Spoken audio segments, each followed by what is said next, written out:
Recording live from the Northeast Georgia Business RadioX studio. This is Northeast Georgia Business Radio presented by Regions Bank. Embrace the FN life. Member FDIC, an equal housing lender.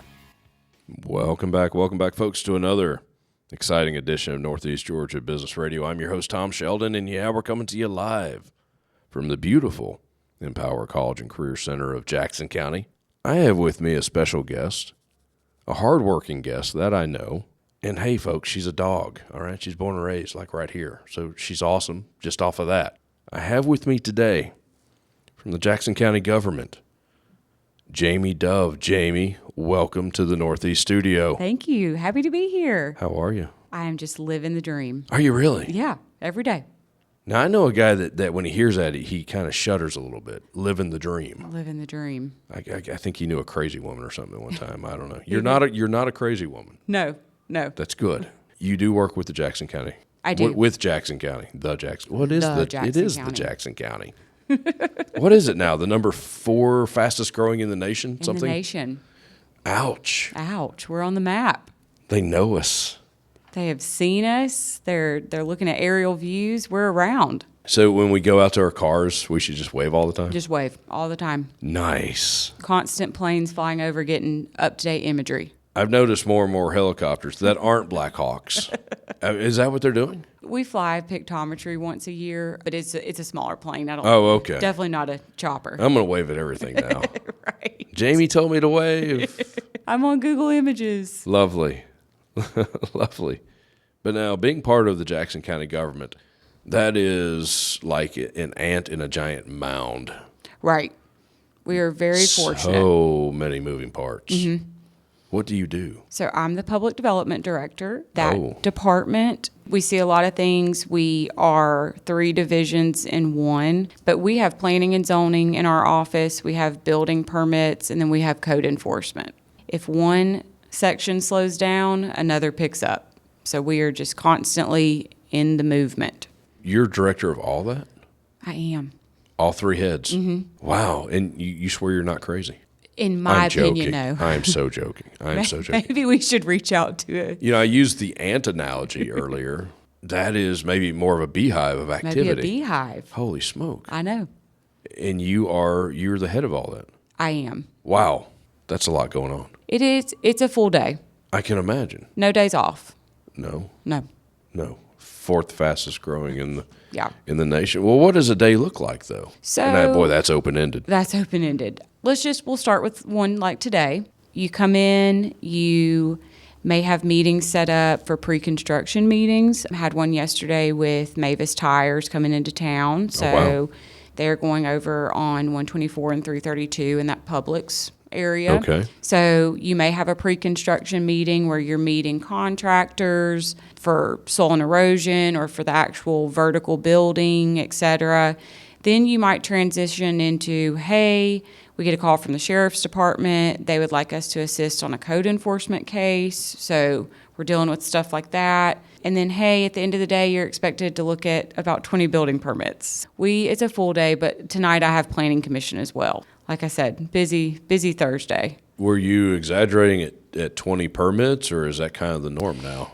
It would ideally be acceptable to look at permits every day, but that just doesn't happen. So hours in the day. There's just not enough hours in the day. Yeah. So I try to look at those every 2 to 3 days. We're in pool season, so everybody wants to put their pool in. So we are looking at about 15 to 20 when I sit down every 2 or 3 days.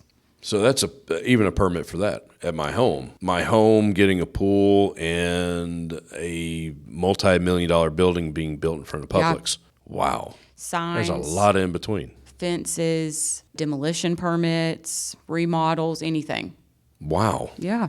How big is your team? It can't be just you. It's not, but we're a small group for everything that we do, and I really try to brag on that group. We wear a lot of hats, but I am one of 6 in my office. That's all. We are down a stormwater position right now. We are also down a code enforcement position, so full staff, we're 8. Now, stormwater. Yes. That's what, before, during, and after someone builds something? We actually, with us being the fourth fastest growing in the nation, Yeah. we are actually in a special stormwater district called MS4, and that is all based on your density. On density. Okay. So okay. the entire county is not in it. It's just small nodes based on population.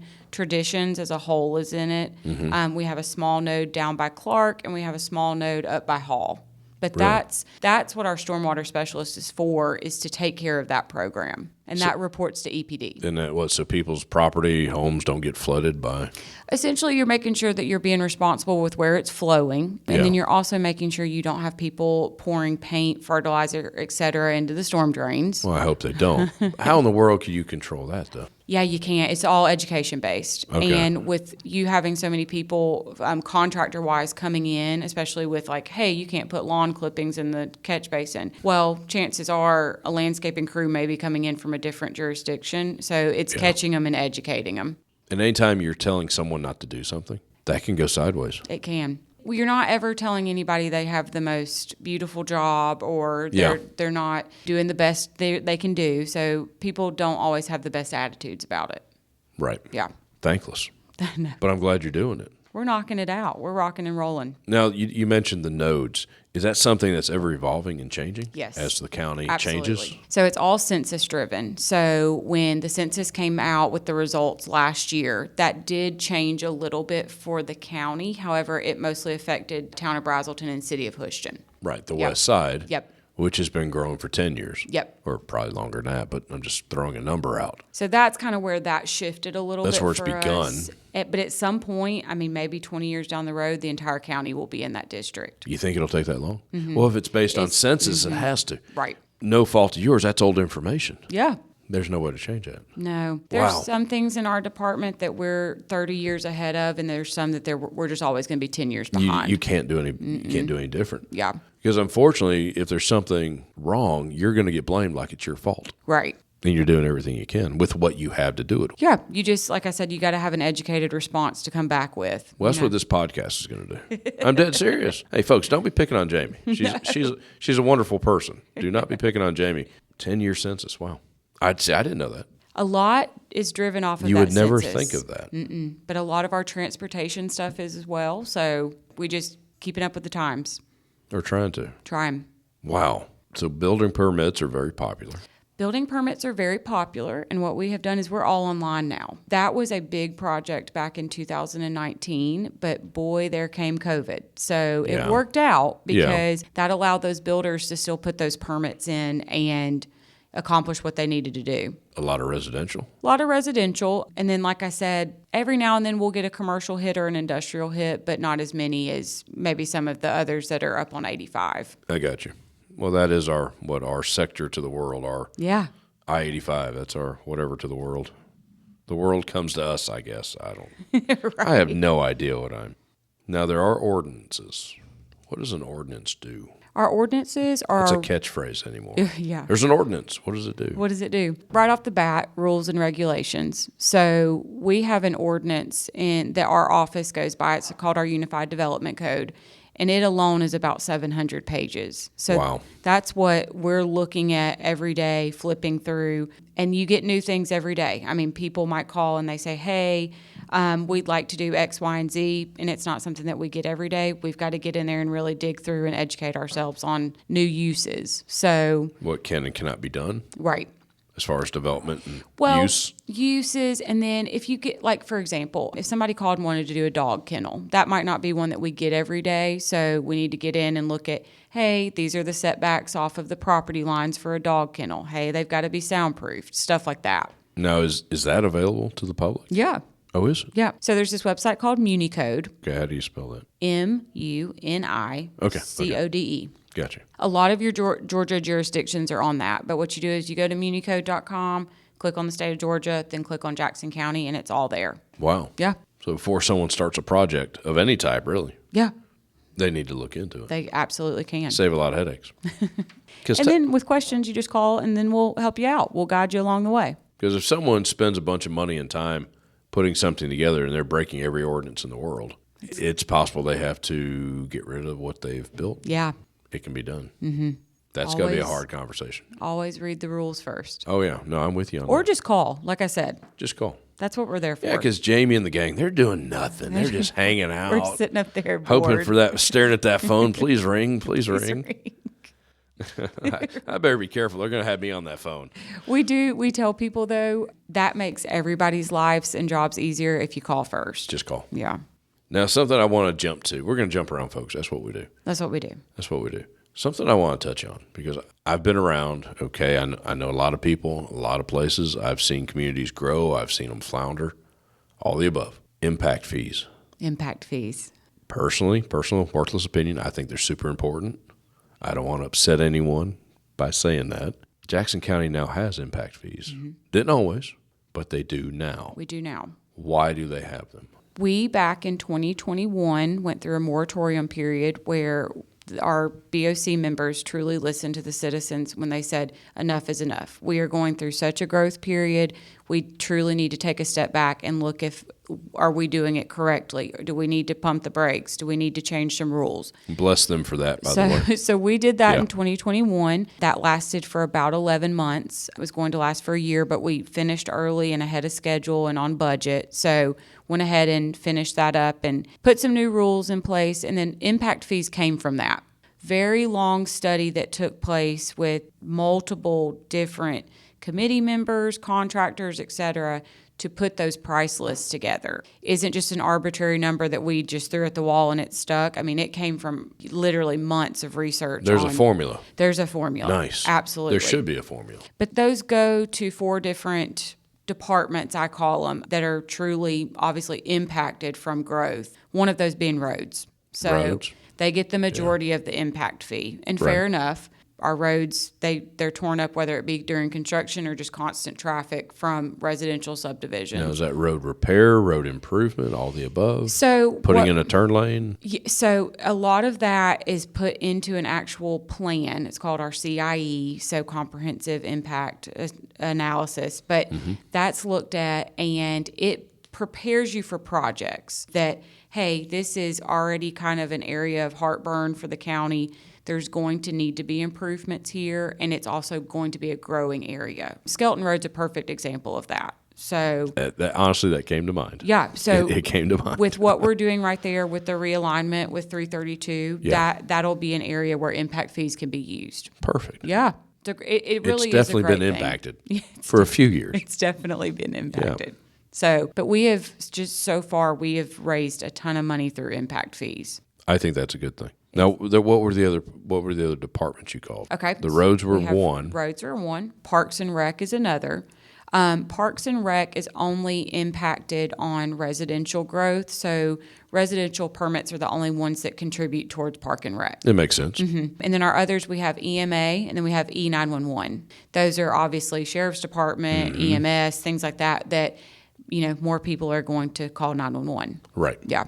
More, I don't like to say the word burden because it's not a burden, but it is a burden. It's a service. I mean, and it's going to be more increased. Requests. Yeah, absolutely. Does stormwater play into any of that with the roads and stuff? Because stormwater changes when we build. So, for example, let's say we've got a subdivision that's curb and gutter and they've got the storm drains on it. That is obviously part of your road network in your system. So, yes, that goes into that. Okay. Yeah. Okay. I've lived through horror stories out of other counties, not Jackson County, where developments have swept through and just destroyed people's property. And it's all floodwater.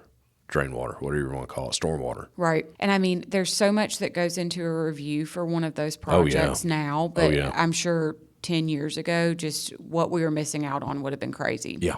It just changes every day. I love the fact that you guys are ahead of that. Like I said, and I know you are. It's a lot. It's like drinking out of a water hose, right? Or a fire hydrant. Fire hydrant, yeah. But we've got things that we have to do per the state, and we take that very seriously. Good. You mentioned the impact fees are based on a formula. Mm-hmm.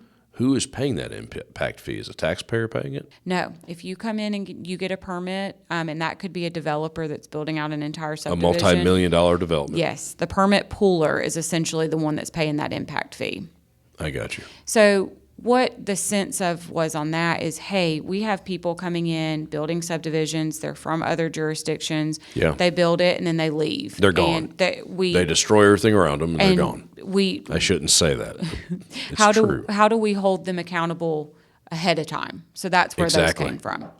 Exactly, because they can become ghosts in the future. Oh, absolutely. Once they've built the last house, they're out. So you get it up front. We get it up front, absolutely. That's and good. we residential is a set fee. It's right at $3,050. So that is the only one that's consistent.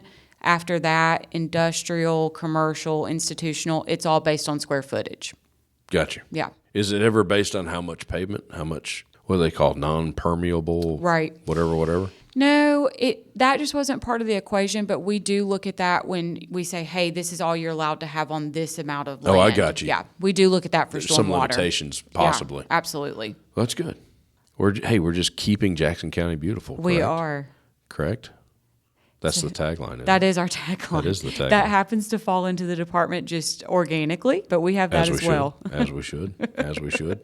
You mentioned dog kennels. That's part of code enforcement, right? It is. Once someone builds one, it can be. And this is the beauty of code enforcement. And I cannot have favorites, but code enforcement is a passion project of mine. Really? I think that when I started, back when I was a planner, I assisted code enforcement so much that that's just kind of where my heart is sometimes. I got you. But code enforcement works with a lot of departments. So They would have to. they're just salt of the earth people, great guys, but we work with the sheriff's department, we work with animal control, we just tax assessors, we work with a lot of different departments. They're kind of catch-all in a sense, but they, like I said, it takes somebody to get that It's a ball rolling. thankless job what they're doing. They absolutely, But thank goodness they're doing it. absolutely. I don't want to live, forgive me, I don't want to live next to chicken coops in someone's backyard. Or junk vehicles, That or too. too tall of grass. Well, never cut, Yeah.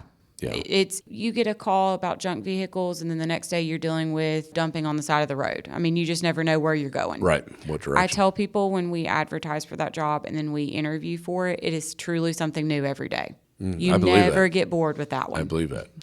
But now we better jump in real quick and say that the job you do is for unincorporated areas of the county. Absolutely. City of Jefferson, you don't go into. We don't go into any of the 9 cities or towns. Right. So, and that's our office uniquely, and that's because all of those cities and towns have their own ordinances that they go by. Right. So we get a lot of calls, but our GIS department is fantastic. I tell people best in the state, and it very quickly, if we pull up an address and it is a different shade of blue, pink, purple, whatever, it's in a city. And we know that really quickly, so we can just send them to where they need to go. Get them where they need to go. Yeah.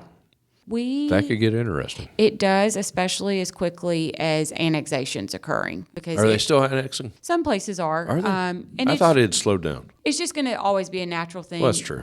And it's not always necessarily for, I didn't want to follow this place's rules, so I tried to jump into this place, or vice versa. We had one the other day that a gentleman just owns 2 pieces of property, and he'd like to put them together, but they're in 2 different jurisdictions. So we de-annexed him from Brazelton and took him into unincorporated so he could put his pieces together. I could see that. So sometimes it's just a simple puzzle. Yeah. That might be a rare occasion. Though. Yeah. Something like that. Yeah. A lot going on at the county, Jamie. A lot going on. I want to jump back again to the growth. We're growing. But hey, if it's done right, and we have examples, well, primarily to the south of us, of what to do and what not to do. I think we can grow. I think we can do it responsibly. Residential's growing, correct? Correct. A lot going on. A lot going on. We keep a little spreadsheet in our office so we can consistently know where projects are in the process. Now, do you do it for the entire county or just the unincorporated? We just do it for unincorporated just because it's just so easy for me to grab and go with what data I've got. Right, I'm with you. But yeah, we keep up with that. We try to file everybody into one of 3 categories. You're either final platted and able to start building homes, you're moving dirt and getting your infrastructure in, or you are about to pay your surety bonds and have your pre-construction meeting and then get your permit. So that's where we file everybody. Did they have density requirements in Jackson County? We do. So Do you really? We do. I didn't know that. Again, during that moratorium period is when we took a look at that and said, hey, this is getting out of hand. So if you were to zone today, get approval, and then come in within the next few months and us start plan review with you, Right. The most that you're going to get for single-family residential, if you have access to public water and public sewer, is 2 lots per acre. So that's a half-acre minimum. Half acre. A lot of what is going on right now, because development is a process, obviously, they got in before that moratorium, so they are not. That was in 21. That right? was in 21. So Board of Commissioners. yes. Okay. So we're finishing up on some of those projects. They did not meet that because that rule wasn't in place. What was it before? Do we know? It just depended on if you're doing an open space subdivision, if you're doing your traditional no open space, Gotcha. things like that. So gotcha. those could get down pretty small, but that's one of those examples of ears were on, we were listening, and the people wanted half-acre lots. I'm not a big fan, and I shouldn't say this because I will never get a developer in here to save my life, but I'm not a big fan of 4-point-something houses per acre. It's tight. 4.7, per acre, and that includes the streets, and that includes all sidewalks. Sidewalks, your setbacks, you can That's you can a touch lot your of neighbor's houses. house. Yeah. In one little spot. Yep. Worthless opinion. Sorry, off soapbox. This helps us keep tree canopy, keep some, we're not clear cutting properties anymore. Right. We implemented tree canopy as well. So you Oh, that's have to good. retain 20% of what's on the site. The original. And if it's Yeah. not, you have to plant it. Right. So we are doing what we can to keep that canopy because that's I like that. quality of life. Well, yeah, and it goes back to that storm thing, that stormwater thing. Absolutely. It's got to soak up somewhere. It has to go somewhere. Very nice. I didn't know any of that. Here we are. See, I like Jackson County even more. Just when I thought, boom, there's more stuff to like. Points. Yes, there you go. There you go. But now I hear there's a rumor. There's a new program going on. New program. And I think you're a little excited about it. We're super excited Awesome, about it because awesome. we are ready to brag on people and help them get customers to their sites. But we're starting to do a beautiful business of the month through Keep Jackson County Beautiful. We have created a rubric for that. We're really looking at, hey, we have people that are using all types of plantings. They're getting creative with their stormwater, no graffiti, no mildew on their buildings, just a very visually attractive location. So our first winner of that was Uline. They made a 100 on their rubric. Nice. They came highly recommended from their nominator, but that is a program that we are looking for people to nominate for. We're going to do that once a month, so if anybody has any nominations, send them our way. Can I nominate the Empower College and Career Center? It's looking good. It's looking good. Isn't she beautiful? It is. When I say people joke and laugh when I say the beautiful. I mean that. No, really. She's gorgeous. And- I'm telling you, she And is. we've got a very large sign that we would love to put out, and That would be cool. so that people driving by see that it's the beautiful business. It truly is a beautiful campus. Thank Dr. Brown and the gang for that. Yeah. Shout out Dr. Brown. Shout out to Dr. Brown. Possibly one of the busiest people in Jackson County. Right. Jamie, I love having you in here. Very, very cool. There's got to be. I know there's a county website, jacksoncountygov.com, Yes. You Yeah. can find all of our departments. and there's a bunch of them. Oh, so many. There's several. There's several Jamie Doves running around. A lot of hats. A lot of hats. A lot of hats. A lot of hard workers at the county. Unfair question. Where do you see the county in 5 to 10 years? Very unfair question. Well, I always tell people we have 85 coming right through us. It's not going It's anywhere. not going anywhere. It's getting wider. Yeah, actually, as we speak. I think we just do a really great job of quality of life here. When you have 3 school systems that are all fantastic, people want to put their kids in them. They're going to flock to them. They're going to flock to them. And we're also, in proximity to larger cities, Athens and Gainesville. We're in a good spot to, that's a night drive for somebody if they want to go and see friends or family that don't necessarily live in the county. But we're also a day drive to the beach or the mountains. So people are Right. going to continue to want to come here. So it's not a secret anymore. It's not a secret anymore, but okay. it's a great place to live. It is. Been there for over now 25 years. I can say that. My husband's from Marietta, and I made that very clear that we were going to have to live here. Stay on this side. Stay on this side. So we see who won that one. I don't know how you spell Marietta with just 4 letters, but I could probably come up with We ways. could do. Sorry, that was a shot. That was horrible. Jamie, thank you for coming in. Thank you. I've enjoyed it. This was fun. We could sit here for hours. And We talk really about stuff. could. We need the Jamie Dove Hour or something. The Jamie Dove Podcast. That would be cool. That would be cool. That would be cool. And we can just go over everything that's coming to Planning Commission that month. We're And then people know. We're going to do an episode like every day. Every day. Until Jackson County falls to like number 6 or no. It's not falling anytime soon, folks. Yeah. They're going to play my music. Oh, and it's really loud. Jamie, thanks again. Thank you. Appreciate it. Folks, Jamie Dove, working hard for the people of Jackson County. Everyone she works with working hard for all of us in Jackson County. She is the Public Development Director. JacksonCountyGov.com, folks. I'm Tom Sheldon. We'll talk to you soon. Savings goals keeping you up at night? Let a Regions banker help you build a Regions Greenprint plan, a free financial roadmap personalized for what matters to you. Start building your financial confidence. Visit Regions.com to find a branch near you. Regions Bank, member FDIC.